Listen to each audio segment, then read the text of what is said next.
आमची गुरुदेवता कलावती माता, आमची गुरुदेवता कलावती माता. धन्य श्री हरी मंदिर, धन्य श्री हरी मंदिर, धन्य श्री हरी मंदिर आनंद भुवन. धन्य श्री हरी मंदिर, धन्य श्री हरी मंदिर, धन्य श्री हरी मंदिर आनंद भुवन. श्री सद्गुरुनाथ महाराज की जय. नमस्कार. बेळगाव निवासी परमपूज्य श्री कलावती आई यांच्या जीवनचरित्रावर आधारित तू माय मी लेकरू या पॉडकास्ट मालिकेतील आजच्या पुढच्या भागात मी सौ गौरी गोठिवरेकर तुम्हा सर्वांचं अगदी मनापासून स्वागत करते. आईंच्या सहवासात राहिलेले विष्णू मोडक काका यांच्याकडनं आईंच्या आठवणी ऐकण्यासाठी आपण बेळगावात आलेलो आहोत. आधीच्या भागात त्यांनी अतिशय सुंदर अशी सुरुवात केलेली आहे. प्रार्थनेचं महत्त्व सांगितलं, आईंचा सहवास त्यांना कसा मिळाला, अनुग्रह कसा मिळाला, हे सर्व सांगितलं. अजूनही पुढच्या आठवणी ऐकण्यासाठी आज परत आपण इकडे काका आपल्यासोबत आहेत. काका, आता आजच्या भागातला पहिला प्रश्न मला असा विचारायचा आहे की तुम्ही आईंच्या सहवासात 22-23 वर्ष जास्त राहिलात आणि संसार तर सुरू असतोच, मग अर्थार्जन पण करायचं आणि सेवा पण करायची, हे तुम्ही कसं साधलं तुम्हाला ते जरा आम्हाला सविस्तर सांगा ना. मी 22 वर्ष राहिलो हे खरं आहे, परंतु त्यावेळेला माझं मॅट्रिकपर्यंत माझं कॉलेजपर्यंत काही लग्न वगैरे झालं नव्हतं. मी बॅचलर होतो आणि मी 24 तास आईंच्याकडे राहत असताना, 24 म्हणजे कमीत कमी दिवसात तरी पूर्ण वेळ आईंच्याकडे राहत असल्यामुळं माझं घराकडे लक्षच नव्हतं. त्यावेळेला माझे आई वडील म्हणायचे BCom पर्यंत शिक्षण झालं याचं आणि बाकीची सगळी मुलं नोकरी लागली आणि हा माझा मुलगा अजून आईंच्या सेवेतच राहिला. त्यांना चिंता वाटायला लागली. आईवडिलांना एक चिंता असते, मुलांनी मोठं केलं की कॉलेजचं शिक्षण झालं, नोकरी बघावी. तसं माझं ते नोकरी धंद्याकडे बिलकुल लक्ष, माझं एकच लक्ष होतं आईंच्याकडे राहायचं. नोकरी धंद्यामध्ये लागलो की आईंच्यापासून लांब फेकलो गेलो, ते मला पहिल्यापासून नको होतं. माझी इच्छा अशीच होती की आईंच्या पायाशी कायम राहावं. त्यासाठी मी नोकरीकडे बिलकुल लक्ष दिलं नाही. परंतु जसं जसे दिवस जायला लागले तसं आईवडिलांचा माझ्या पाठीमागे रेटा चालू झाला. त्यांचं काय चूक नाही, कारण पैसे मिळवून केल्याशिवाय सरपंच चालायचं कसं. मग आमचं घरचं भात होतं तेवढ्यावरती चालायचं. पण त्या इंदिरा गांधीच्या काळामध्ये आमची शेती सगळी गेली. आमच्या 2 म्हशी होत्या. त्या म्हशीचं दूध विकून आई थोडंसं संसाराला हातभार लावायची. वडिलांचे पैसे महिन्यात एकदा महिन्याला यायचे. म्हशीचं दूध मी कुठं रतीबाला देत होतो आणि त्यावेळेला आई माझी आईना पण दूध द्यावं म्हणून विचारायला गेली. आई, आमच्या घरी म्हशी आहेत आणि तुमच्यासाठी मी 1 लिटर दूध आणून देते. मग आईना काय वाटलं की हिला पैसे पाहिजे असावेत. आई मला नाही, माझ्याकडं सेवा घडली पाहिजे म्हणून मी तुम्हाला हे दूध आणून देते. पण ते म्हशीचं दूध काढून आई संध्याकाळच्या वेळेला बरोबर संध्याकाळची धार काढायची आणि 5 वाजता धार काढली की आईना पोचवायची मंदिरामध्ये. आणि कधी कधी आईच्याबरोबर मी जात होतो. 1 तांब्यामध्ये ते घेऊन जायचं. आईंच्या काहीतरी निमित्ताने आई भेटावेत ही माझी इच्छा होती. दूध देण्याच्या निमित्त आईंच्याकडे सेवा होती, पण आईंशी जास्त संपर्कात यायला तो माझा एक प्रयत्न होता. आईबरोबर गेलो की मी पण दूध घेऊन जात होतो. सुमन शेवडे आईंच्या सेवेला असायची त्यावेळेला. पुष्पा अजून नव्हती. पुष्पा मग घरी. त्यावेळेला सुमन चेष्टा करायची जरा. आईंच्याकडे जरी असली तरी जरा थट्टेकर स्वभाव होता. मी दूध द्यायला गेलो आईंच्याकडे की सुमन म्हणायची, विष्णू पाणी किती घातलंच आहे. आई ऐकायची अचून. अगं, तो तिची आई सेवा म्हणून दूध पाठवते, त्याला पैशाची अपेक्षा नाही आणि तू त्याला असे चेष्टा काय करतीस, करू नकोस. उद्यापासून मीच दूध घेत जाते त्याचं. म्हणून आई स्वतःच दूध घ्यायला लागल्या आणि तो दुधाचा तांब्या उचलून आणून त्याच्यामध्ये आई आम्हाला खाऊचे पदार्थ देऊन पाठवलं. इतके काही त्याच्यामध्ये पदार्थ करायच्या. आईचा दुधाचा तांब्या आला की मी पहिला जाऊन उडी मारून तो तांब्या घेत होतो. पण पुढे पुढे ते भाग म्हशी पण ते शेती गेल्यामुळं चारा मिळायचं बंद झालं. इंदिरा गांधीच्या कायद्यामध्ये आमची शेती गेली. पुढं फक्त नोकरीवरतीच असं पगार किती पुरणार पगार. आम्ही चौघं भाऊ, एक बहीण त्यावेळेला होती. माझे वडील तर पुण्यात असायचे. महिन्यात एकदा पैसे पुरायचे नाहीत. मग माझ्या मागे आईचा रेटा चालू झाला, तू नोकरी कधी करणार आहे. तुझ्याबरोबरची मुलं सगळी नोकरी लागली. रोजच चालू झाला प्रकार. त्यामुळं मला संध्याकाळी घरी आलो की ती द्यायची, पण प्रसन्न मनाने मला ती खायला देत नव्हती. घरात पैसे नाही तर मी कुठे करू असं ते वाटायचे. परंतु जे असेल तो मी गपचूप तर दिलेला डबा खात होतो किंवा चपाती खात होतो. वडील मात्र जरा तावातच असायचे. असं ऐकून ऐकून मी एक दिवशी आईनं सांगितलं की आई, माझ्याबरोबरची मुलं सगळी बँकेत नोकरी लागली आणि सगळ्यांना बँकेत नोकरी लागली. मला पण नाही बँकेत नोकरी करायची इच्छा आहे आणि तुम्ही मला बँकेत नोकरी पाहिजे अशी माझी इच्छा आहे. आई म्हणाला, तुला बँकेत नोकरी करायची इच्छा आहे आणि माझ्यापासून लांब जायची पण इच्छा नाही तुझी, हे कसं होणार आहे. आई, माझ्याबरोबरची मुलं सगळी बँकेत लागली हो, तुम्ही माझ्यासाठी काहीतरी प्रयत्न करून बँकेत नोकरी लावून द्या मला. आईने हसायला लागला. मला आज मी रात्री कृष्णाशी बोलते, कृष्णाला विचारते. मी कुठलीही गोष्ट कृष्णाला विचारते म्हणायच्या. स्वतः जरी ते असलं तरी त्याने आपल्याकडं आपलं महत्त्व कधी घेतलंच नाही. त्याने मनात आणलं तर एका मिनिटात मला लावून दिलं असतं, पण त्यांची मनापासून इच्छा नसावी असं मला आता वाटायला लागलं आहे की मी नोकरीला गेलो की आईंच्यापासून लांब जाणार ही त्यांना वाटत. पण हे भविष्य आम्हाला कळत नाही. आई म्हणायच्या, मी आज माझ्या कृष्णाला विचारते. तो रात्री निवांत असताना विचारलं पाहिजे, त्याला हेरवी विचारून चालत नाही. मी विचारते, सकाळी तू ये आणि कृष्णाला मी सांगते याला बँकेत नोकरी लावून दे म्हणून. मला फार बरं वाटतं तशी. आईला मी सांगितलं, आई रोज माझ्या मागे लागतेस की नाही. मी आईला सांगितलं, बघ मला बँकेत नोकरी लावून दे म्हणून.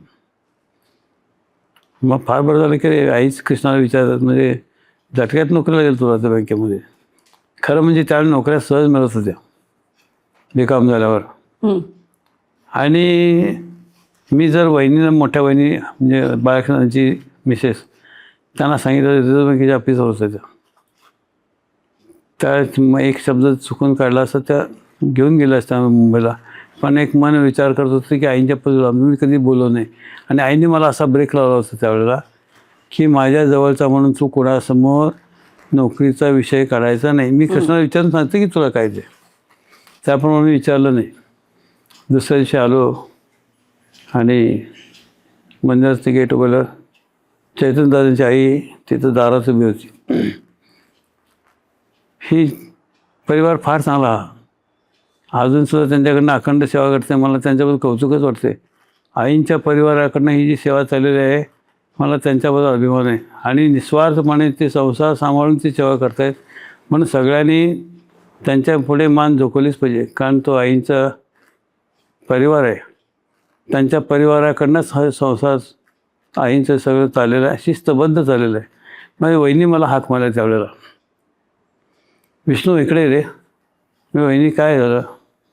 आताच आई माडीवर गेलेत आणि कृष्णाने, तू कृष्णाला विचारून सांगितलं. आईने जो कृष्णाचा निरोप मला सांगितला आहे आणि विष्णू आला की हा निरोप सांगतो. हां, आई काय म्हणाली वहिनी.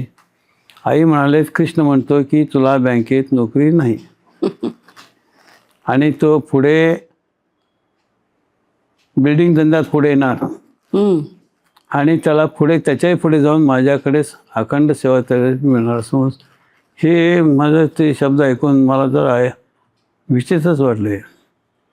आता हे मी कृष्णाला विचारून सांगते म्हणणार आई, तो निरोप ह्या वहिनीनं सांगितला आणि कृष्ण असं सांगतो ह्याला बँकेत नोकरी नाही, तो बिल्डिंग धंद्यामध्ये पुढे येणार. मला काय ते बिल्डिंग धंद्याचं ज्ञान नाही. मी काही इंजिनियर नव्हे, मी काय त्याच्यामधलं टेक्निकल मला काही माहीत नाही. माझं सर्टिफिकेट नाही, माझं फक्त BCom करायचं शिक्षण. बरं, माझ्याकडे पैसा नाही. बिल्डिंग धंदा करायचा म्हणजे पैसा पाहिजे, तो पण नाही. आणि हा कृष्ण काय सांगून गेला, विचित्रच वाटायला लागलं. मी गप्प मान खाली घालून उभारलो. आई आपल्या निवासस्थानात माडीवरती चतपाली घालत होत्या आणि वरनं मला हाक मारली. विष्णू कळलं का रे कृष्णाचा निरोप तुला? काय बोलणार हो मी? आता नोकरी नाही म्हणताना माझं सगळं पुढचं वाट बंद झाली की काहीच बोललं नाही. आईंचा मनापासून जर राग आला फार राग आलो. मनातल्या मनात पण बोलायला शक्ती नव्हती. आईंचा कसं बोला राग आला म्हणून. काही बोललेलं नव्हतं. बघून मला आईने हाक मारली वरनं. का रे काय झालं तुला? बोले नास का? आईंच्याकडे बघितलं, हात जोडले. हे बघ वरती आहे, पाठीमागचं दार उघडे ठेवलं आहे मी तुझ्यासाठी. विहिरीकडचं दार, आईचं वरचं दार, पाठीमागचं दार, त्या दाराने माडीवरती आहे. मी माडीवर गेलो. आई शतपाला घालत होतं. आई म्हटलं, आईने विचारलं, कृष्णाचा निरोप तुला कळला ना? आता मी काय उत्तर द्यावं? कृष्णाचा निरोप कळला म्हणजे मी काय सांगायचं आहे ना? आई म्हटलं काय बोलायचं नाही, गप्प झालो. तरी पण मनात धैर्य करून आईशी बोललो, आई कृष्ण तुमचं ऐकतो की नाही सगळं? मग कृष्णाला सांगा की आई मला बँकेत नोकरी लावून दे म्हणून. कृष्ण असं का सांगितलं बँकेत नोकरी नाही म्हणून? मला आई म्हणाल्या, हे बघ मी कृष्णाच्या इच्छेवरून जात नाही, तो पण त्याच्या इच्छेवरून जायचं नाही. आणि तो जे करतो ते आमच्या कल्याणासाठीच करतो. मला खरोखर मनस्वी राग आला. मी आतापर्यंत माझं आयुष्य इथपर्यंत 7वी मी ग्रॅज्युएट होईपर्यंत आईंच्याकडे सेवेत राहिलो. त्याचं फळ मला हे उत्तर मिळालं काय म्हणून असं मनात जरा एक विचार येऊन गेला. माणूस आहे शेवटी मी. जरा वाईट वाटलं की माझ्या बरोबरची मुलं सगळी सांगली बँकेमध्ये, महाराष्ट्र बँकेत, बँक ऑफ इंडियात लागली आणि मी मात्र आईंच्या सेवेतच राहिलो. हे माझं जीवन पुढे कसं? उद्या माझं लग्न होणार की नाही, कोण करणार, आणि बेकार मुलाशी लग्न करायला कोण मुली देणार, असे अनेक विचार माझे तो गोंगावला. दुसरा काही माझ्याकडे उपाय नाही. आई म्हणाले, हे बघ कृष्णाच्या इच्छेवर जायचं नाही हा. मग आईने दुसऱ्या दिवशी माईला सांगितलं. आईने असं सांगितलं आणि कृष्णाने सांगितलं नोकरी नाही. मग आता काय करू आई? मग पर मंदिर जायचं बंद करू नकोस आईने तसं म्हटलं. म्हणून नाही, मंदिराला जायलाच पाहिजे, कारण आईनं बघितलं त्याच्याकडनं चैनच पडत नाही. मंदिरानं जसं मी कसं राहीन म्हणून जायला लागलो. मग आई त्याच दिवशी म्हणाल्या, विष्णू मी पुढच्या महिन्यामध्ये मुंबईला जाणार आहे, तुला बँकेत नोकरी पाहिजे ना, बघूया काय होतं तिथे. म्हणून माझ्याबरोबर चल आणि मी जिथं तुला उतरायला सांगते तिथं मामाकडेच उतर. माटुंग्याला माझा मामा आईचा भाऊ राहत होता, धाकटा भाऊ माटुंग्याला, त्याच्याकडेच उतर. म्हणजे मी मुंबईला पहिले विमानाने गेले की माटुंग्याला तू राहा आणि वेळ आली की तुला मी बोलवते तिथे. मी त्याप्रमाणे आईच्या सांगण्याप्रमाणे माटुंग्याला गेलो. पण आई पुढं गेल्या त्या विमानाने आणि माटुंग्याला गेलो तर मामा माझे, त्यांना काय माझ्या इतकं जवळचा परिचय, मामा जरी होते तरी जास्त संपर्क नव्हता. मामी गायिका होती, ती गायन क्लासेस घ्यायची ती ठिकाणी जाऊन. मामा सेक्रेटरीमध्ये कामाला होतं, बॉम्बे सेक्रेटरी दादरला. आणि मी त्यांच्या घरी पहाटे पहाटे गेलो. दार खटखटलं. काय रे विष्णू, आईने मला तुमच्याकडे पाठवले, राहायला पाठवले. आमच्याकडे राहायला? मामी म्हणाली. आणि तू आता काय करतोस? मी आईंच्याकडे सेवा करतो. कसली सेवा करतोस? ते मामीला आईंचा काय परिचय तेवढा नव्हता. आणि मामी या बाबतीत जर स्वतः गायिका असल्यामुळं त्याला अभिमान होता, आपण गायिका आहे, सगळ्यांना शिकवते, क्लासेस घेते. पण त्याचं फील्ड वेगळं होतं. आणि माझं कसं आईंच्याकडे वाढलो, माझं फील्ड वेगळं. ती श्रीमंत होती आणि आमची गरिबी. गरिबी ही फार वाईट असते हो, सगळीकडे फार परिस्थिती विचित्र निर्माण करते. त्यामुळं त्या मामीला मला थोडा आतून राग आला. हे बघ, मग तू काय सेवा म्हणजे काय करतोस हे तुझ्याकडं? मी म्हणतो त्यांनी सांगितलेली सेवा करतो, लिहायचं, वाचायचं, मंदिरातली झाडलोट करायची, असं सेवा करतो. मग त्याने आपल्याकडे का ठेवून घेतलं नाही तुला? आमच्याकडे का पाठवलं? आम्ही दिवसभर बाहेर असो, मी जाते क्लासेस घ्यायला आणि मामा जातो तुझा सेक्रेटरीमध्ये. दिवसभर आम्ही नाही, घरात 2 लहान मुलं, ती पण आपापल्या कामाला शाळेला वगैरे जातात. मग तू दिवसभर इथं राहणार कुठे? आता आईनीचं मामाकडे उतर म्हणून सांगितलं. माझी आईने फार मोठी पंचायत, एक 2 पॅन्ट एक शर्टने घेऊन गेलेलं मी. एक हाती साधात पिशवी होती. मामा असं ओरडला, अगं त्याला आत तरी घे की ग, आताच कुठे प्रवासातून तू आलाय आणि तू असं बाहेरच्या बाहेरच का त्याला उभा करून विचारायला लागलीस. मी जरा खिन्न मनाने गप्प बोललो. आईने कुठल्या ठिकाणी मला उचलायला सांगितलं. मामी म्हणाली, आत ये. आता मला गायन जायची वेळ झाली. मला सांग, आम्ही दिवसभर बाहेर पडतो, घरात कोण राहत नाही, मग तू कुठं राहणार इथे? म्हटलं आईनी तर मला तुमच्याकडे राहायला सांगितलं. होय रे, पण आम्ही एकदम गेलो की संध्याकाळी 5 नंतर येतो इथे, मग तू कुठं राहणार? तुम्ही इथंपर्यंत पायरीवर बसून राहतो म्हणा. दुसरं काय माझ्याकडे पर्याय नव्हता ना, काय पैशाची काहीच तजवीज नव्हती. आणि आईंच्याकडे नोकरी मागताना आईने सांगितलं, मुंबईला ये, मी तुला लावते म्हणून. ती एक आशा होती की आई मुंबईला नोकरी लावणार म्हणून. पण मुंबईला आलो तर 8 दिवस झाले तरी आईंचं काय पत्र नाही, चिठ्ठी नाही, काहीच नाही. रोज आपलं बसायचं मामाच्या पायरीवर. किती मग बसणार मी? बाथरूमला कुठं जायचं? ते माटुंगा स्टेशनवर मी जात होतो. प्लॅटफॉर्मचं तिकीट त्यावेळेला लागायचं नाही. आता अलीकडे प्लॅटफॉर्म उचलायला लागतात, त्यावेळेला फ्री होतं. तिथं बाथरूमला जायचं, खिशात काय एक 10 रुपये असेल तर 1 कप चहा प्यायचा. पुन्हा 5 वाजता येऊन मामाच्या पायरीवर बसायचं.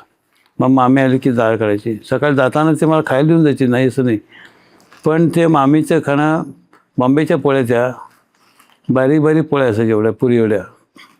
ती मामी म्हणायची, मी एकाच दमात 2-2, 3-3 पोळ्या खात होतो. आणि ती भरली वांगीची भाजी करायची, दोघांना मुलं आणि त्यांना वाढायची.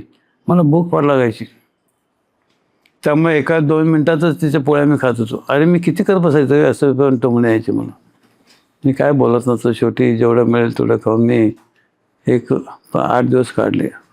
मग 8 दिवसांनी मला जरा कंटाळायला लागला. जेवण काढायचं, बाथरूमला असं जायला मिळत नाही, ते दारं बंद असतात. मुंबईसारख्या ठिकाणी 4 बाजू उंच उंच बिल्डिंग आहे असं, आणि खेडेगावासारखं बाथरूमला जायला कुठं जागाच नाही, कुठं बोर्ड नाहीत, काही नाही. माझं फार पंचायत. ते कसंच झालं, ताऱ्याची कसं ती. आईना मी कशाला विचारलं आणि असं वाटायला लागलं. मग आई कुठं भेटतील माझ्या इच्छा. ते माटुंगा स्टेशनवर मी बसत होतो. तिथं बंदरकर म्हणून आईंचा एक भक्त, लक्ष्मीकांत बंदरकर, त्यांनी मला बघितलं, प्लॅटफॉर्म बसलं. विष्णू इथं कसं काय रे? मग मी त्याला माझी सविस्तर हकीकत सांगितली. तो म्हणाला, विष्णू चल तुझी बॅग घे आणि माझ्या घरी चल दादरला. तो मला अक्षरशः घेऊन गेला मामीच्या घरात. मी मामीला सांगितलं, आजपासून मी ह्यांच्याकडे जातो, जा काय बोलले नाही, थांब वगैरे. वास्तविक नातिक होती ही काय असतात, आपलेपणा जरा असतो. कुठं भांडवल भक्कम असते तिथं भक्कम आपलेपणा असते. भांडवल कमी असलं की जरासं नाचक्की होते आपली. म्हणून काका राजा मामा मंत्री बंधू माझा सरदार असे, आता असे वाटते तरी शेवटी हरिवण पुण्यापाशी नित्योपासनेची ओळ प्रत्येकाने अभ्यास करण्यासाठी आहे. जोपर्यंत खायला प्यायला भरपूर असतं तोपर्यंत सगळे येत असतात. कसा मजबूत असतो तोपर्यंत वास्तविक विचार असतात. पण नाही तेव्हा कोण, गुरुशिवाय कोणी येत नाही तिथून. हे प्रत्येकाच्या जीवनातला अनुभव आहे. महाराज तर मी स्वतः अनुभवलेला अनुभव. मग मी बंदरकरांच्या घरी गेलो. त्यांनी मला मुंबई सगळी दाखवून आणली.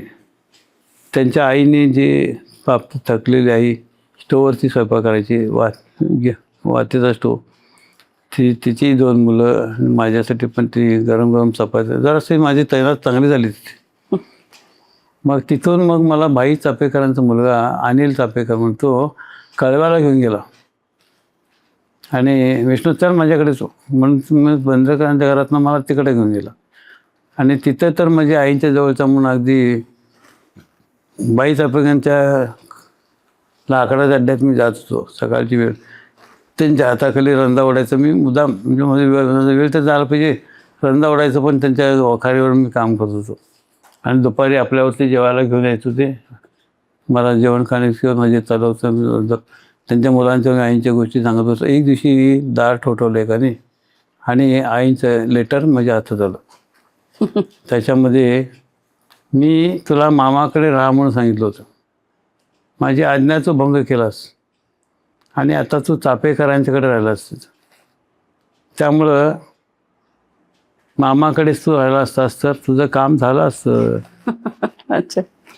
मग तू आईच्या जवळचा, मामाला 2 गोष्टी, ती पत्र आहे वाचायला मिळेल तुम्हाला आईंच्या पत्रोत्तरामध्ये, किंवा ह्या माझ्या मुलीकडे समताकडे पण ते पत्र आहे.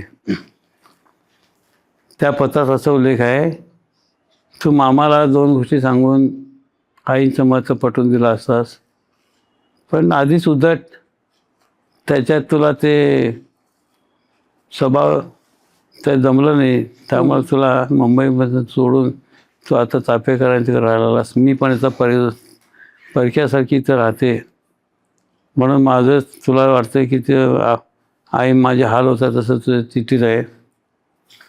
माझेसुद्धा भरपूर हाल आहेत. आता तू असं कर, मी बेळगावला येते, तू तुझ्या घरी जा आणि 1 महिन्याने मला 15 दिवसांनी फिरवलं मुंबई सगळी फिरवलं, दाखवलं, हवा सगळी काय ती. धाकधुकीचं जीवन मी जवळून अभ्यास केला, गरिबीचा अभ्यास केला, प्रत्येकाच्या जीवनात किती अडचणी मला सगळा अभ्यासाला मिळाला. तर मुंबई फिरून दाखवली मला ही की मुंबईचं जीवन बघ धकाधकीचं आहे. कुणाला 2 मिनटं बोलायलाही सवय नाही अशी परिस्थिती आहे तिथे. खेड्याचं जीवन वेगळं, शांतपणाचं असते. तिथं चौकशी करतात, जेवलास का, खाल्लास का. मुंबईसारख्या भागामध्ये ही फार कठीण परिस्थिती आहे. एकमेकाला फक्त पैशाच्या मागे धावत असतात, टाईम म्हणून त्यांना नसतो. मग भक्ती आणि हे करायचं ते क्वचितच. मग त्यावेळेस मला तो अनिल चापेकर म्हणाला की चल आईंचा शोध घेऊया. मग पुण्याला आई होत्या गजरींच्या घराकडे. शोध काढत पुण्याला आलो तर त्या दिवशी आईचं मौन होतं आणि तिथं दर्शनाला गजरींच्या घराकडे आलो तेव्हा मंदा मराठे तिथं होती, मंदाताई मराठे. हो हो. आणि आईंच्या दर्शनाला भरपूर लहान करायला होती आणि मौनच असल्यामुळे आई बोलत नव्हत्या, बरोबर. कारण कुणाशी किती बोलणार आहे म्हणून आईने मौनच झालं होतं ते. मग मी अनिलला म्हटलं चल जाऊया. मग माडीवरती गेलो. मंदाताई म्हणाली आईंचं मौन आहे. आता मी आईच्या जवळचा, मला थोडा जरा गर्व होता की आई मी समोर उभा आलो तर बोलणार नाही कसं.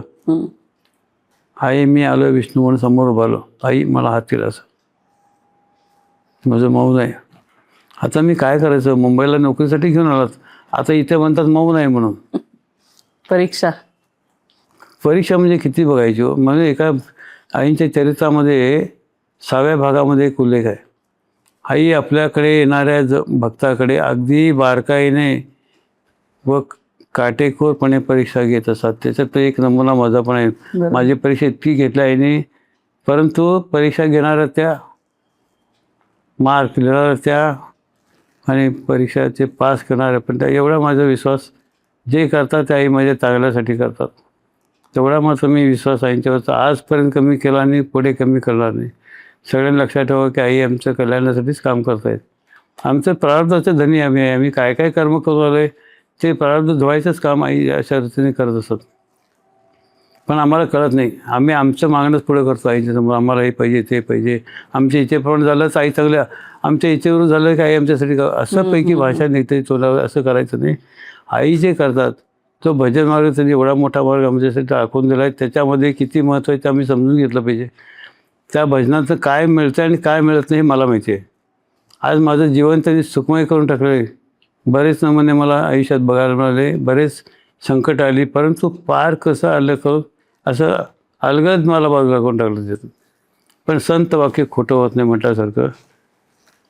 मला बँकेत नोकरी जरी मिळाली नाही तरी घरी आलो, नाराज होऊन झोपलो होतो आणि आईला मी सांगितलं. त्यावेळी मला एक दृष्टांतामध्ये आई दिल्या स्वप्नात, काळी साडी घालून माझ्यासमोर आई उभारल्या आणि विष्णू तू बँकेत नोकरी पाहिजे असं एकसारखं माझ्या पाठीमागे लागलास. मी तुला एका क्षणात बँकेत नोकरी लावून देशील ते, पण तुझी इच्छा असे माझ्या पायापासून लांब जायचं असंही म्हणतोस, हे कसं साथ देणार.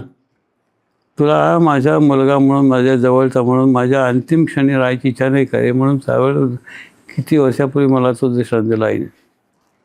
मी घाबरलो एकदम, चटकन उठून बसलो आणि आई मला मुंबईला फिरून आणल्या आणि असं म्हणतायत की तू नोकरीसाठी गेलास तर माझ्याजवळ राहू शकेल का? नाही. मग माझ्या अंतिम क्षणी माझ्याजवळ तुला राहायची इच्छा नाही का? हे म्हटलं बघ आई म्हणाली तुला काही तर भास असेल. नाही ग, भास होत नाही. आईचे शब्द मला कळतात सगळे. मी एवढं स्पष्ट शब्दात सांगायला आई उभा राहत म्हणून. आणि कृष्णाने असं सांगितलं, ते पण सगळं सांगितलं. आई म्हणाली बघ बाबा आता काय करतोस म्हणून. पण त्यावेळेला माझी गंमत अशी झाली, आईंच्या बांधकामामध्ये मी लक्ष घालत असल्यामुळं, आई सगळं मला माहिती देत असल्यामुळं मला बांधकामाचा आतापासून इथेपर्यंत परिचय झाला. म्हणजे फाउंडेशनपासून ते स्लॅबपर्यंत मेंटेनन्सपर्यंत सगळं आईनी कला मला शिकवली. माझं ग्रॅज्युएशन बायकामध्ये, पण ही कला परमेश्वराने भरली आहे माझ्या अंगात. आणि परिणाम कसा, अंगोलचे लोक माझ्याकडे आले त्यावेळेला. आणि गणपती देऊळ बांधायचं आहे, गणपती देऊळ जरा तुम्ही बांधलं तर बरं होईल. आमचं अनगोल गावचं हे फार पुरापार गणपती पेशवाईकालीनचं मंदिर आहे आणि ते गणपती देऊळ तुम्ही बांधावं असे मला तो जरा एक माझा बिगिनिंग पॉईंट, टर्निंग पॉईंट झाला तो. ते गणपती देऊळ माझ्या घरा शेजारीच आहे. जुनाट होतं देऊळ, पडकं होतं, पण गणपतीची पाषाणाची मूर्ती फार सुंदर आहे, अजूनही बघण्यासारखी आहे ती. ते गणपती देऊळ पुरं झालं. माझ्या हातून ती गणपतीची सेवा करून घेतली, आईंचा आशीर्वाद मिळाला. आणि त्याच्यासमोर एक पोलीस इन्स्पेक्टर राहत होते. त्यांचा प्लॉट चिदंबरनगरमध्ये, चिदंबरनगर आता जे आहे ते पुरं स्मशान एरिया आहे. त्या स्मशानामध्ये त्यांनी प्लॉट घेतला होता त्यावेळेला. आणि मी तर मुलगाचा भित्रा माणूस पहिल्यापासून, एखादं प्रेत जायला लागलं तर करायला बसत होतो आम्ही घरामध्ये. मग तशी परिस्थिती होती. अनगोळ गाव म्हणजे पुरं स्मशानाचं गाव, तिचं अर्ध भाग स्मशानाचं आहे. म्हणून त्या गावाला एक बाजूला मृत्युंजय नगर म्हणून नाव दिलं आहे गव्हर्नमेंटने. म्हणजे स्मशान एरिया म्हणून मृत्युंजय नगर. आईंचं इकडचं जे आहे भाग्यनगर आणि हरिनगर. पण ते राहू दे, माझा नोकरीचा योग असा आला. मी एका कन्स्ट्रक्शन कंपनीमध्ये नोकरी लागलो होतो. आई फारच मागायला लागला म्हणून अरविंद कन्स्ट्रक्शन म्हणून तिथं मला बिल्डिंग सुपरवायझर म्हणून नेमलं होतं त्यांनी. आणि हा एक्सपिरियन्स माझ्या पाठीमाग होता, आईने शिकवला बांधकामाचा. त्या माणसाने आपलं घर बांधायला तुम्ही घ्या म्हणून सांगितलं इन्स्पेक्टरने. चिदंबरनगरमध्ये तर स्मशानामध्ये मध्यभागीच प्लॉट होत होतो. आणि त्या बिल्डिंग आखणी करताना ते प्लॉट सगळी हाडच बाहेर पडायची. बापरे. भीती वाटायची मला सगळी. पण त्या ह्याच्यात माझ्याकडनं ती अगदी आईने पहिली बिल्डिंग माझ्याकडं बांधून घेतली चिदंबरनगरमध्ये. Plot number 115. अजून ती बिल्डिंग मजबूत आहे. त्याच्यानंतर मला एक एक कामं मिळतच गेली. असं करून जवळजवळ त्या नगरामध्ये मला 70 बिल्डिंग बांधायचं योग आला. म्हणजे कृष्णाचं वाक्य किती खरं असते ते मी तुम्हाला सांगतो की तो बांधकामच पुढे म्हणजे काय, ज्याला काय माहीतच नाही, ज्याला जवळ पैसा पण नाही, अशा माणसाला सुद्धा त्या सद्गुरूच्या वाक्याने, त्यांच्या वाक्यात इतका अर्थ भरलेला असतोय. ते टर्निंग पॉईंट असं करून टाकतं की होत्याचं नव्हतं. माझं जीवन बदलायला लागलं सगळं. अर्थार्जनाचा जो विषय आहे, बरोबर, माझी बांधकामं चालू झाली. आणि हातात पैसे नसताना बांधायचं, लोकांचेच पैसे माझ्याकडे यायचे, त्याच्यातच मी बांधायचं होतं. पण ती उत्कृष्ट बांधकाम करून एकाला करून ना आजही ते घर अगदी घटमुट परिस्थितीमध्ये उभे आहे तिथे. मग पुढे मग बिल्डिंग मोठे दादा आले, त्यामुळे ही बिल्डिंग एक गाळा घे आणि मग बुकिंग व्यवस्था माझी चालू झाली, बस बुकिंग. त्यावेळेला आईने ही शिकवलेली सगळी कला ह्यावेळी उपयोगी पडली. त्यामुळे लक्झरी बसचं बुकिंगचं माझं काम चालू झालं. पण त्यावेळेला वडिलांचं माझं वाद झालं. त्यावेळेला फारच मागायला लागले, म्हणून त्या वडिलांच्यावर मी हात उगारला. त्यावेळेला माझं असं एकसारखं काय ठरता तुम्ही, मी काम करतो की. आणि हात उगारल्यानंतर वडील भडकले आणि इनलाईन लेटर त्यांनी लिहिलं. त्याच्यामध्ये तुमच्या सहवासात हा मुलगा आहे, तर माझ्या अंगावर हात उगारला म्हणून ते इनलाईन लेटर घालून त्यांनी ते काय म्हणतात त्याला, सही शिकायचं पत्र काय म्हणतात त्याला, काय रजिस्टर रेडी केलं पत्र. आणि मी पत्र वाचायची सेवा त्यावेळेला करत होतो. म्हणजे आलेली पत्र सगळे वाचून दाखवायची. मग आई सांगा ते डिक्टेशन लिहायचं. आणि हे पत्र कोणाचंही वगैरे म्हणून माझ्याकडे आईने ते पत्र टाकलं. काही बोलल्या नाही ताई. त्याशी आई संध्याकाळी भजनाला आल्या होत्या आणि मी त्या पायरीवर बसत होतो. आई आत गेल्या की मी किंवा पुष्पा त्या पायरीवर बसून असतो, कारण एकदम कोण जाऊन आईंच्याकडे कोण पाय पडले वगैरे असं व्हायला नको म्हणून पायरीवर बसवतो. आई आज सिंहासनावर बसल्या की आम्ही पायरीवर बसतो. तर आईने त्याशी प्रवचन चालू केलं. आई बाप दोन्ही जीवेची मारावे, भजन करावे गाढवाचे. ते प्रवचन त्याने चालू केलं. माझ्या छातीत धडकी भरायला लागली हो. आता चुकून आईने जर माझं नाव काढलं तर एवढ्या लोकात, बरोबर. पण आईने मला सांभाळलं त्यावेळेला, माझं नाव घेतलं नाही. आणि आईच्या निवासस्थानात मी गेलो. आईच्या निवासस्थानात आई मला बरोबर घेऊन जायच्या, बस म्हणाल्या. मग ह्या प्रमाणात तू वडिलांच्यावर हात उगालास ना रे. आईशी मारावे, रामाशी त्यागावे, सगळ्या भजन करावे गाढवाचे सगळं. आणि ह्या प्रवचनाप्रमाणे तू हे पत्र वाच. ते पत्र माझ्या हातात वाचायला दिलं. माझ्या वडिलांचं पत्र होतं ते पत्र हातात दिलं, म्हणजे थरथरायला लागलो. आईंच्याकडं असं वागायचं तू शिकलास ना, वडिलांच्या अंगावर हात उगालास ना, हे योग्य आहे का रे तुझं म्हणालं. तर जाऊन त्यांची माफी माग, ह्याच्या पुढं मी तसं करणार नाही म्हणून सांगून उद्यापासून माझ्याकडे यायचं, नाहीतर मी तुला सेवा इथं देऊ शकत नाही म्हणून सांगितलं. मला फार वाईट वाटलं. त्या दिवशी संध्याकाळी जाऊन मी वडिलांचे पाय धरले आणि मला माफ करा, चुकून माझं असं करणं झालं. रागाच्या भरात मी हात उगारला. वडिलांनी डोळे भरून आले. माफी मागितल्यानंतर सगळं विसर पडतो. आई वडील ते दयाळू असतातच शेवटी. कुठंतरी त्यांचं कल्याण व्हावं म्हणूनच ते कटपट करत असतात ना. मी माफी मागितली, आईची पण माफी मागितली. त्यांचा स्वभाव थोडासा वेगळा लागला. मग मी बांधकाममधनं थोडे पैसे जसे यायला लागले तसे आईवडिलांना मदत करायला लागलो. म्हणजे एकूण तुमची करिअरची गाडी आईने सेट करून आईने सेट असं केली ती. म्हणायला. मग हे जे घडतं त्यांच्या कृपादृष्टीमुळेच घडतं. कृष्णाचं वाक्य त्याच्या पाठीमागे होतं की तो बांधकामात पुढे येणार. त्यावेळेला कृष्ण बोलून गेलेला मलाही माहीत नव्हतं. आणि मला काय कळलं होतं का, त्याला बँकेत नोकरी नाही म्हणजे नाही, शेवटपर्यंत नाही दिली. परंतु त्यांनी दृष्टांतामध्ये आईने येऊन मला काय सांगितलं, तू बँकेत नोकरी तुला मी लावून देऊ शकते, पण तुला माझ्याजवळ पण राहायची इच्छा आहे. हे दोन्ही कसं साथ होणार. मग आता ही बांधकाममुळं तुला माझ्याजवळ राहता येते. आणि त्याप्रमाणेच हे सगळं माझ्या आयुष्यात घडून होतं. शेवटपर्यंत मी आईच्याजवळ राहू शकलो. ही त्या प्रार्थनेचाच परिणाम होतो. बरोबर. म्हणून विज्ञापना ही प्रार्थना जी आहे ती प्रत्येकाने अवश्य वाचावी आहे. ते टर्निंग पॉईंट होतं प्रत्येकाच्या आयुष्यामध्ये. माझं तर उदाहरण मूर्तिमंत तुमच्या समोर आहे आणि माझी घटना आहे समोर. आणि त्या वेळेपर्यंत आईच्या अखेरपर्यंत माझं आयुष्य, आणि आता सगुणात आणि निर्गुणात मी आईंची सेवा माझ्याकडून घडते. लोकांची सेवा बुकिंगच्या रूपाने करायला माझ्याकडून अजूनपर्यंत करून घेते. त्यांच्या कृपेचं फळ आहे ते. प्रत्येकाने आईंच्या संत वचनावर लक्षात ठेवून विश्वास ठेवून काम केलं पाहिजे की माझ्यासारखंच त्यांचं पण जीवन सुखमय होऊ शकते. प्रत्येकाच्या जीवनात काहीतरी अडीअडचणी अडथळे त्यांच्या प्रारब्धानुसार, ते प्रारब्ध कुणाला चुकत नाही. संत मेळ्यामधली आईने लिहिलेली संत सदन कसाईची गोष्ट प्रत्येकाने मुद्दाम वाचून बघावी. म्हणजे इतका तो संत शालिग्रामाची पूजा करणारा सदन कसाई काय तो. त्यानंतर कृष्ण त्यांना स्वप्नामध्ये दर्शन देतो, सांगतो, हे बघ मी कृष्णावतारामध्ये रामावतारामध्ये वालीला मारलं आणि कृष्णावतारामध्ये त्याच वाली तो हा व्याघ्र म्हणून व्याध आला आणि त्याच्या बाण लागून माझं हे प्रारब्ध कुणाला देवाधिकार पण चुकत नाही. तर मनुष्याचा काय पाठ ही आईने उद्दाम ती गोष्ट सदन कसायची घातलेली आहे. मी परत ती गोष्ट होतं. प्रारब्ध म्हणजे काय, प्रारब्धाचे खेळ काय असतात, त्याशिवाय ते प्रारब्धाचे नमुने कसे असतात. गोपाळ कलामध्ये सुद्धा 2-3 गोष्टी आहेत. ही पुस्तकं फार वाचनीय आहेत. प्रत्येकाने लक्ष देऊन वाचलं तर ह्या संत वचनाचा अर्थ कळतो. कृष्णाच्या म्हणण्याचा मला आता अर्थ कळतो आहे की त्याला बँकेत नोकरी नाही, पण कृष्णाने किती चांगलं केलं.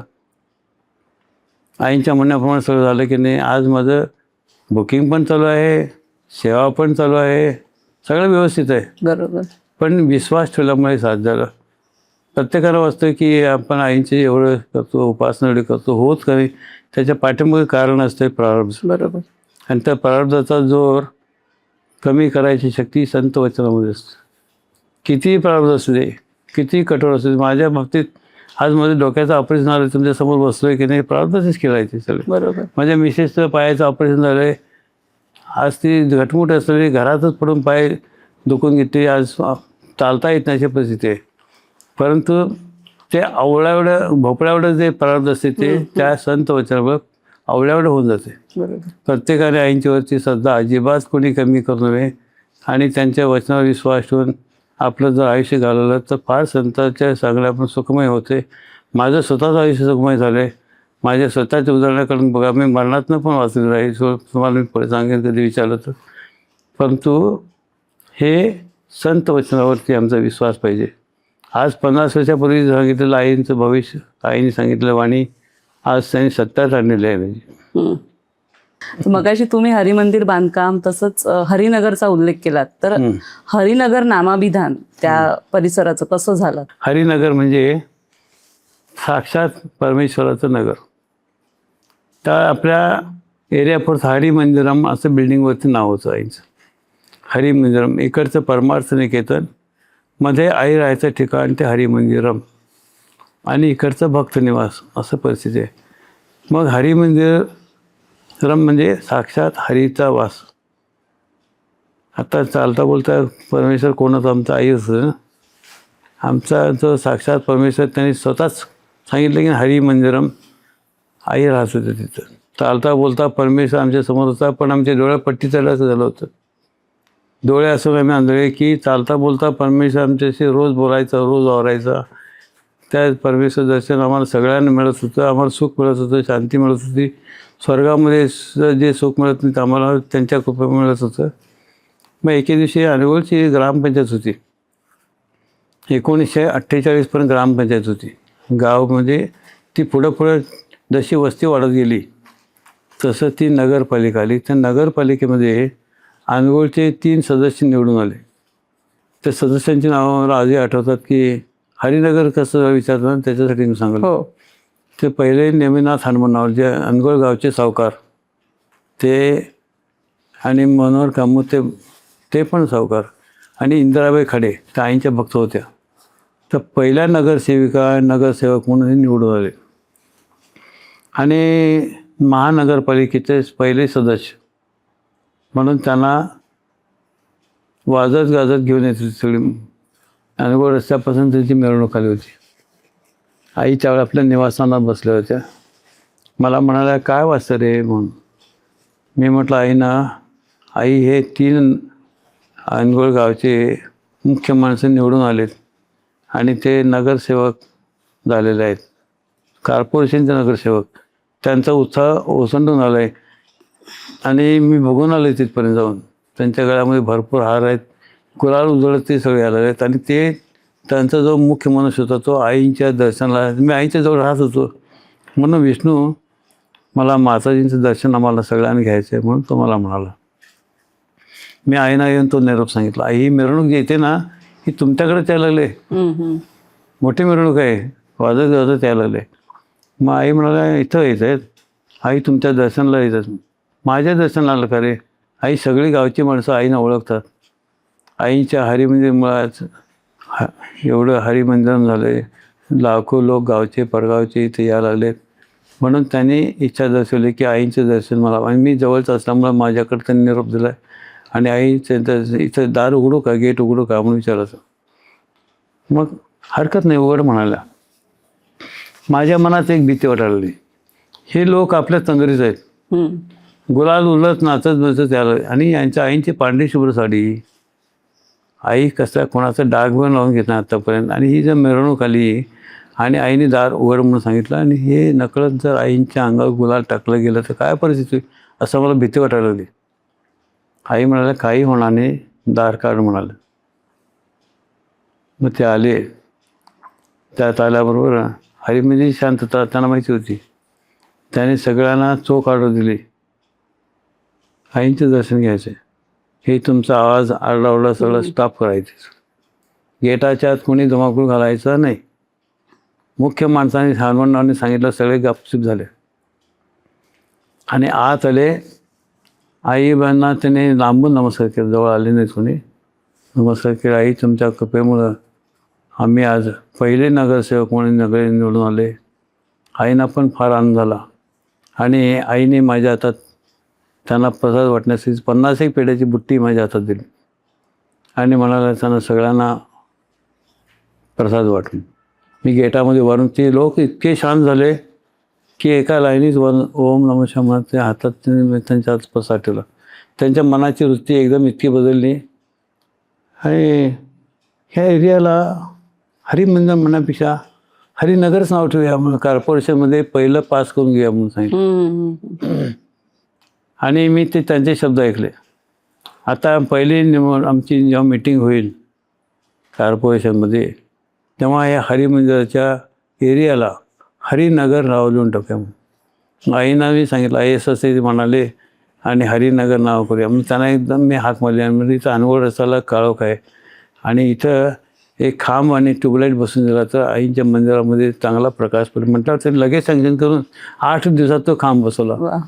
पुन्हा पाय धुण्यासाठी म्हणून आईंचा साईन बोर्ड तिथे होता, तिथे एक नळ पण बसवला रस्त्याला. त्यावर नळ होता, 2 बाजूला तोट्या असेल नळ आणि पाणीचं पाय धुवून त्यामुळे इतकी व्यवस्था करून दिली.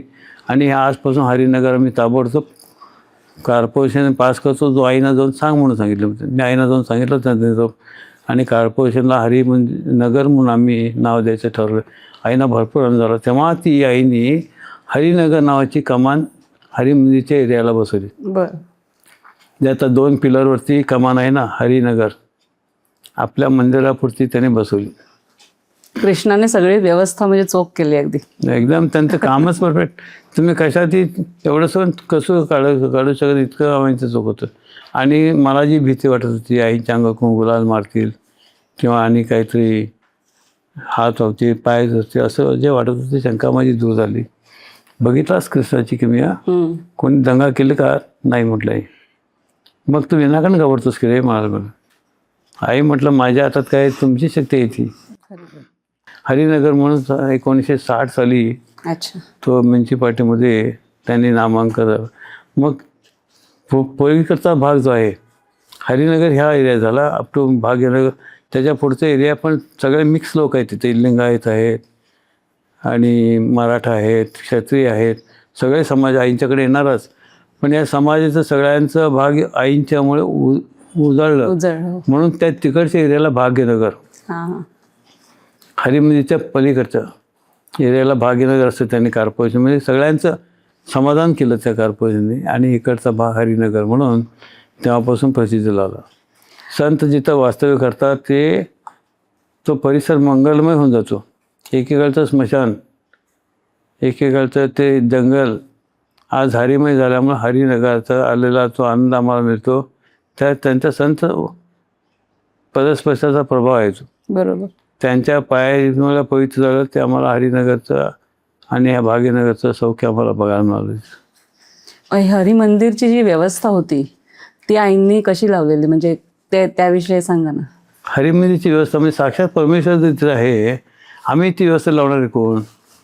त्या स्वतःच सांभाळायचे सगळं. आईंचे कार्यकाळ जो झाला, आई स्वतःच देखरेख करायची सगळी.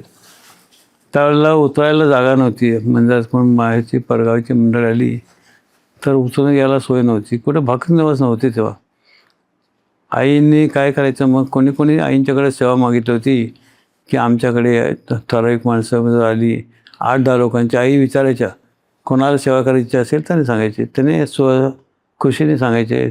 हलशीकर सांगायचे आणि गोंडाळकर सांगायचे किंवा बरीच माणसं मिटाऱ्याची आमच्याकडे 4 पाठवा, आमच्याकडे 4 पाठवा, असे ठिकठिकाणी आई त्या भक्त लोकांची सोय पण केली. नुसतं सोय केली नव्हे, ज्या ठिकाणी ते भक्त उतरायचे त्या ठिकाणी आई शिदा पण पाठवून द्यायच्या आणि त्या वेळेला बरोबर दुपारच्या वेळेला प्रसाद पण पाठवून द्यायचा. म्हणजे आईंचं करणं इतकं चोख होतं की व्यवस्था करावीच आईची. मधलूर दादांकडे पण पाठवत होते. मधलूर दादांच्याकडे भरपूर लोक यायचे, भरपूर लोक उतरायचे. कमलादादांची सुद्धा व्यवस्था मधलूर दादांच्याकडे आईनेच केली होती. चोळसाका पण तिथं होत्या. म्हणजे माझ्या घरी पण लोक पाठवून देत आई काही वेळेला. मी येऊन मागत होतो. पुण्याचे भगिनी माझ्याकडे बरेच यायचे राहायला. सगळी जुनी माणसं सगळी.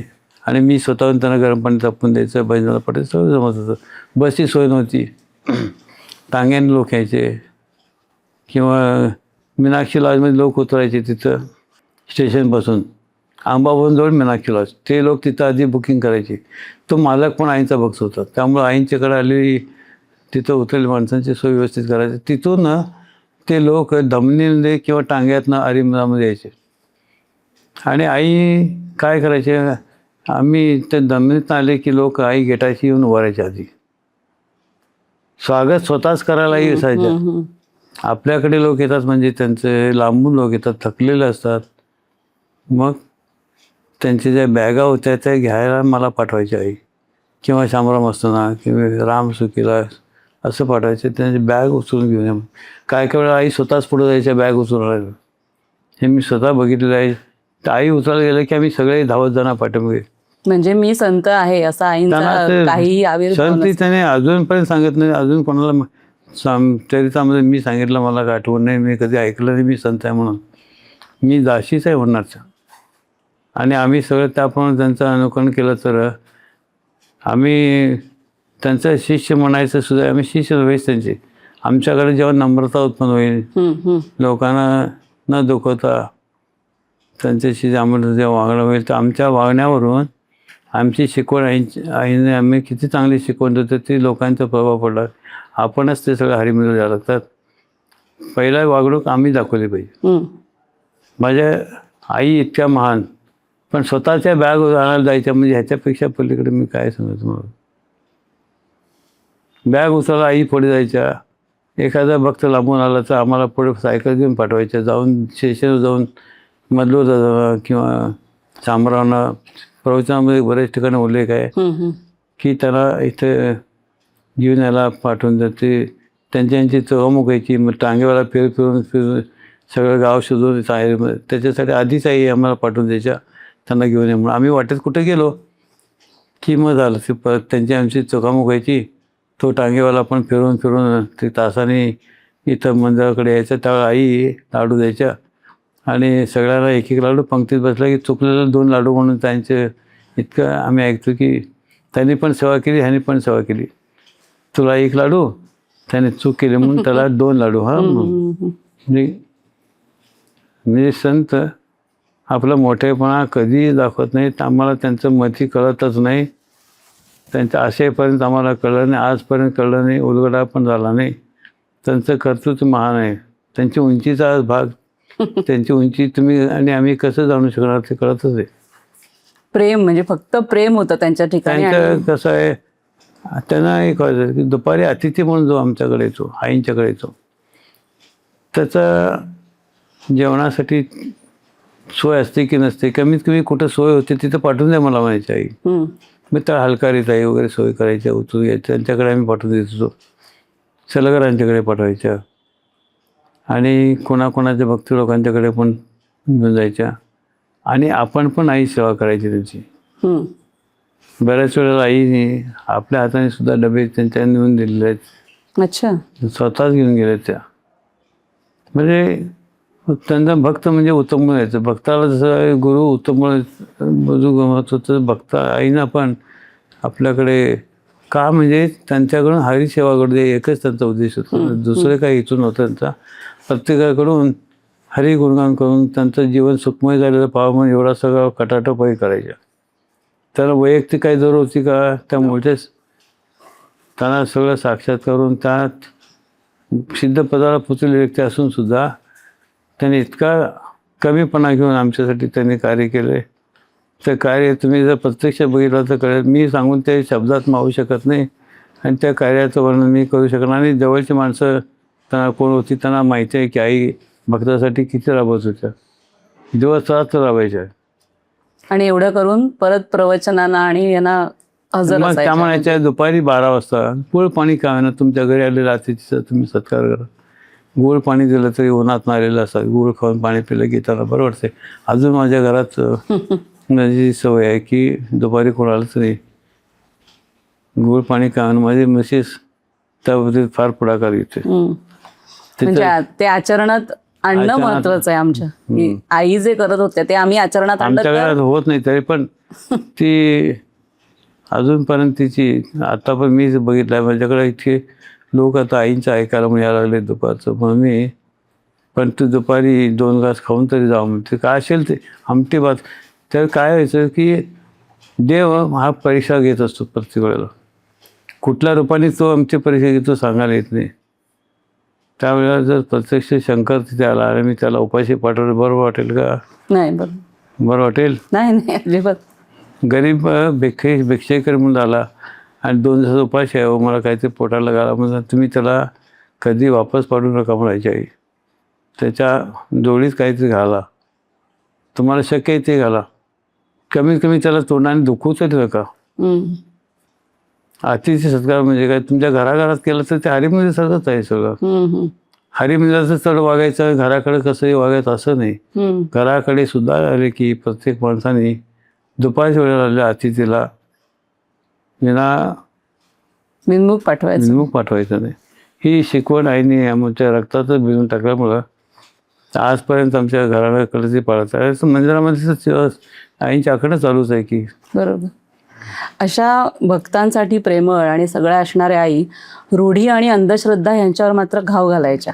रूढी अंधश्रद्धा म्हणजे ह्या जोशी लोकांचं तुम्ही ऐकलंच असेल ना, की बकरी मारायची आणि नायटा झाला तरी देवाचा नायटा म्हणून सांगायचं. आईने त्यांचे ते रूढी यांनी अंधश्रद्धेला पहिला घाव घातलाय.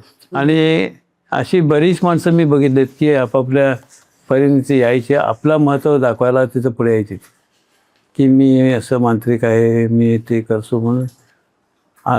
एक दृष्ट मी असं बघितलं की एका दिवशी काहीतरी 10-20 बायका मुंबईहून आल्या आणि त्यातली एक बाईच्या अंगात काय ती देवी येत होती की महालक्ष्मी येत होते, ते त्याच्या भोवतीच्या बायका बरोबरत होत्या हिच्या अंगात महालक्ष्मी येते म्हणून. आणि आल्यावर ते आम्ही महालक्ष्मी सगळे 20-25 बायका तिच्या भोवती गोळा झाल्या. तर तिने असा हात केल्यावर मी स्वतः डोळ्याने बघितले तिच्या तळव्यातनं एखादं कारंजा कसं उडावतं ते कुंकू तोडत होतं आणि ते कुंकू प्रसाद म्हणून त्या बायका आपल्या कपाळाला लावून घेत होत्या. मग मला म्हणाल्या आईना हे चमत्कार आहे, जरा बघायला बोलव पाठवून. आईला मी अजून अगदी मोठ्या उत्साहाने सांगितलं, आई जरा या बाहेर. काय रे काय आणलंस माझ्याकडे? आई इतकी गर्दी झाली दारामध्ये आणि तिच्या हातातनं भरभर कुंकाचे फवारे यायला लागले. मी पण बघितलं, खरंच मी बघितलेलं आहे ते. असं होय म्हणून आईने दार उघडलं आणि त्या बाईकडे दृष्टिक्षेप टाकला. तर तिच्या फवारा कुठं गेला कोणाचं ते बंद झालं होतं. ती बाई घामाघूम झाली होती. अरे आईंच्या पुढे म्हणजे एकदम फिका पडला त्यांचा कुठलं काय. त्यांनी डाळ उघडून बघायला ते हातात हे चल ग बाई काय दाखवायला लागली म्हणून सगळा त्यांच्या भोवतीचा मेळा सगळा निघून गेला. आई मला हे मला बघायला बोललंस, कुठं आहे कुंकू ते म्हणून. आई म्हटलं मी बघितलं आहे म्हणून तर तुम्हाला बोलवलं आहे ते. म्हणजे असं हे रूढी अंधश्रद्धा काही चमत्कार वगैरे त्याच्या पलीकडचं आईंची दृष्टी होती. आम्हालाही त्याच्यातून आई बाहेर काढत होते की त्याच्या मागे लागू नका, त्याच्या मागे लागू नका. हे सगळं नकली बाजार जे आहे ते तिकडं बघू नका. ते खरं जे आहे नामस्मरण आणि ध्यान भजन ह्याच्यात जे खरं सुख मिळते तिकडे लक्ष द्या. बरोबर. हे सगळं बेगडी ह्याच्याकडे तुमचं लक्ष जायला नका. असे बरेच लोक आहेत की वीजवर पोटासाठी असे चमत्कार दाखवतात. मी संत आहे म्हणून मिळवतात, लोक फशी पडतात. पुढे बऱ्याच दिवसांनी त्यांना कळायला लागते की आम्ही चुकीच्या रस्त्याने गेलो, खऱ्या मार्गाने जायला शिकवण्याचे. बरोबर. आता अमानवी शक्तींवर पण अमानवी शक्ती म्हणजे ही अमानवी म्हणजे काय, जे माणसाच्या शक्ती बाहेर आहे ते अमानवी. म्हणजे ही साधारणपणे पिशाचोनी किंवा तुमची करणी बाधा. माझ्या स्वतःच्या भावाचं जर सांगतो, आमचं कशाला सांगू. जवळजवळ तो 10 वर्ष असं काही त्याला बाधा झाली होती. चेहरा कालवडला होता. माझा भाऊ दत्ता माझ्यापेक्षा 1 वर्ष लहान. तो असा हात धरायचा घट्ट, हातच खाली करायचा नाही. किती ओढून काढलं जात. माझ्या वडिलांनी हर एक प्रयत्न केले. त्याला ते मांत्रिकाकडे घेऊन गेले, चिकोडीला घेऊन गेले, तिथं कोण आया भेटतो त्याला दाखवले. पुन्हा माझी तब्येत सुधारली म्हणून मला पण त्या येळूरायाकडे घेऊन गेले. येळूराया म्हणून त्यावेळेला मोठं प्रस्त होतं. येळूराया म्हणजे तो एक मांत्रिक होता. तो आपल्या भोवती कोणाचे काय प्रश्न आहेत ना ते समोर बसलेल्या माणसांचं बरोबर करायचं, खरंच ते. कारण त्याला ते कर्ण पिशाचे साथ द्यायचं. बाळंतिणीची हाडं जमा करून त्यांनी, असं मी ऐकतो की आपल्या आसनाखाली ठेवली होती. ताज्या बाळंतिणी असतात ना, तिथे सिद्धी त्या बाळंतिणीची हाडं जमा करून त्यांनी आपल्या आसनाखाली बसून तो आय्या म्हणून प्रसिद्ध होतो. अजून त्याचा आता कोण नाही आहे, ते सगळं उजवून टाकले पोलिसांनी. तो समोर असे 20-25 बायका भेटले. पोट ते बाईला काय प्रश्न आहे मी सांगतो म्हणून ती न बोलताच तो सांगायचा. अच्छा. आणि हे मी पण बघितलं, कारण मलाच वडील घेऊन गेले त्या ठिकाणी दाखवायला. आणि हे प्रश्न घेऊन आले, त्या मुलाचे वडील घेऊन आले, त्यांनी हात वर करा, मग आम्ही हात वर केला होता.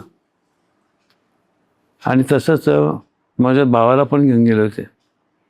एकदा एक बाई म्हणाली, आई ना, आई खरे बाई होते ना, आपण येळूरायाचं दर्शन घ्या. आई संत दर्शन मिळते म्हणजे आई ना हौस, बघूया चला म्हणून दोघीजणी गेल्या आणि टांगे करून गेले. दोघेजण, आई टांग्यात बसल्या होत्या. आई त्या येळूरगडाच्या पायथ्याशी गेला. आई म्हणाली त्यांना की मी एका दुपारची वेळ आहे, आईची वेळ कधी आहे तुम्ही विचारा, मी त्यांचं दर्शन घ्यायला बरं पडेल आपल्याला. त्याप्रमाणे आई एका झाडाच्या, आंब्याच्या झाडाखाली सावलीमध्ये बसल्या आणि ह्या पुढं जाऊन त्यांची टाईम विचारला पाहिजे ना कुठल्या वेळ भेटायचं म्हणून. तर ते विचारायला जायच्या आताच तो दारातून चोरडायला येतो. हां. ते कोण पांढऱ्या साडीची बाई आले ना, तिला जे गडाच्या पायथ्यापासून लांब पाठवा. का बरं? कारण माझं जे काम चाललं नाही इथं, अच्छा. माझ्या जवळचं जे काय मला मदत करणारं पिशाचे आहे ते 2 महिने पळून गेले म्हणून. बापरे. म्हणून त्या बाई तुम्ही इथे येऊ नका, तुम्ही ज्या बाईला घेऊन आलात पांढरी साडी घालून ती इथं आणायचं काम करू नका तुम्ही. माझं काम बंदच पडलं आजपासून. मग आईनं ती सांगायला आली, आई त्यांच्या दर्शनाचं काय योग दिसत नाही आणि आम्हाला जायला सांगितलं. का मला जायला सांगितलं, जायचं की दर्शनाला? नाही ते आईने सांगितलंय आणि त्या पांढऱ्या साडीवाल्या भगिना घेऊन येऊ नका तुम्ही म्हणून. त्याचं असं होय म्हणाल्या. मग चल आपल्याला योग नाही वाटत दर्शनाचा, म्हणून दोघी संध्याकाळी 4ला परत टांग्यात नाही इकडं आल्या मंदिरामध्ये. ही मी प्रत्यक्ष डोळ्यात पाहिलं आहे ही गोष्ट. खरे बाईंच्यावर आई गेलेल्या. आणि तुमच्या भावाचं तुम्ही सांगा. माझ्या भावाचं सांगत होतो, किती प्रयत्न केले. तो दिवसा काय करायचा, लाईट कंदी लावून घ्यायचा, भर दिवसा कंदी लावून रस्त्यातनं फिरायचं. त्याला खुळं म्हणावं की आई कोण याला बाधा झाली म्हणून बरेच प्रयत्न केले. बऱ्याच ठिकाणी दाखवलं त्याला. तो हात काय कमी डोळ्यावरचं काढत नव्हतं. असं ही लग्नावरून आली माझी बायको तरी तो असंच करायचं. बरेच दिवस तो बोलतच नव्हता. एक दिवशी आईने, तो मंदिरात असताना आई बसल्या होत्या आपल्या निवासस्थानात आणि मी समोर उभा होतो आणि आईच्या समोर दत्ता असं डोळ्या दाखवून गेला. असं बघायचं वाकड. हा दत्ता काय रे म्हणलं. होय आहे म्हटलं. मग त्याला बोला बघे म्हणाल. मग मी दत्ता म्हणून हाक म्हणले आणि तुला आई बोलत आहेत बघ म्हटलं तुला. तो आई म्हणता हां. असंच आईच्या समोर जाऊन, आई दत्ता तू कसं चालतोस, तुला दाखवू का म्हणून. मला म्हणाले, आई एक तू पुट्ट्याचा तुकडा दे माझ्या हातात. म्हणून आईने माझ्या हातून पुट्टा मागून घेतला आणि चालून दाखवलं 2. अच्छा. त्याची ऍक्शन केली म्हणजे ऍक्टिंग करून दाखवून प्रत्यक्ष चालून दाखवलं त्यांनी. दत्ता हे वागणं बरं दिसतं का रे, तुझा भाऊ तसं चालतो का? नाही. मग तू हात काढशील ना, त्याचा हात ऑटोमॅटिक खाली गेला. बघ म्हणजे इतक्या वर्षात मांत्रिकांना जमलं नव्हतं ते आईने एका मिनिटात एका क्षणात नुसती नजर पडल्यावर किती शक्ती असेल विचार करत होते. त्याच्यासाठी 5 वर्ष नुसतं दगडत होते अण्णा. म्हणजे आई वडील खटपट करत होते, ठिकठिकाणी दाखवून येत होते. हे एवढं पण दाखवलं झालं नसतं. एका मिनिटात त्यांनी काढून टाकलं. अशी देवेकर बाई म्हणून आणखीन एक बाई यायची, तिला ब्रह्मसंबंधाने पिडलेलं होतं. ती बाई यायची, अशी काही काटकोळ बाई होती ती, पण अंगात विलक्षण ताकद. हम्म. आणि आई दारकड म्हणून ओरडे, जोरात मटण ओरडायची बाई ती. आई दर्शनाला बसलं की आई दार काढायच्या. आई आधीच केळं घेऊन बसायच्या. आई माझ्या हातात केळं द्यायच्या त्या बाईला दे म्हणून. मी त्या आईच्या हातात ते केळं घेऊन गेलो, त्या बाईला द्यायला गेलो, तू सरक नॉन ढकलून घालायची मला ती. त्यांच्या हातनं मला बसत पाहिजे. मग आई त्याला बोलवल्या, ते घे म्हणून. ते असं यायची, प्रसाद घ्यायची डोळे मिटून आणि नमस्कार करून जायची. मी आईला म्हटलं, आई हे असं का होतं हिला? तिच्यामध्ये एक ब्रह्मसंबंधाने खरंच त्याची तो तपस्वी होता, त्याची तपश्चर्या अर्धवट राहिले, तर त्याला हे संबंधित बाधा तो उद्धार करून घ्यायसाठी या बाईला जवळ माझ्याकडे येतो म्हणून. आणि त्या बाईला मग आईने सांगितलं, रोज रोज येऊ नकोस, दर एकादशीला तेवढंच येत जा. बाकीच्या लोकांना त्रास होतो त्याप्रमाणे ती दर एकादशीला फक्त आईच्याकडे यायची. आणि थोड्या दिवसांनी तिचं ब्रह्मसंबंध त्याला मुक्ती मिळाली. ती बाई पण चांगली झाली. आणि तो ब्रह्मसंबंधाचं काय आम्हाला डोळ्यात दिसत नाही, सत्पुरुष जाणतात त्याचं काय वजा आहे काय नाही. त्याप्रमाणे त्याचा उद्धारही झाला असेल. भीमाकाचं उदाहरण तर चरित्रामध्ये आहे.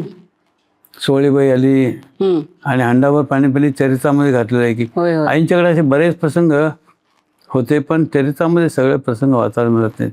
ज्याला ज्याला अनुभव आले ते सगळे उत्स्फूर्तपणे सांगतात. ते मी बघितलं, हे बघितलेलं तर मी असे कित्येक प्रसंग बघितलेत.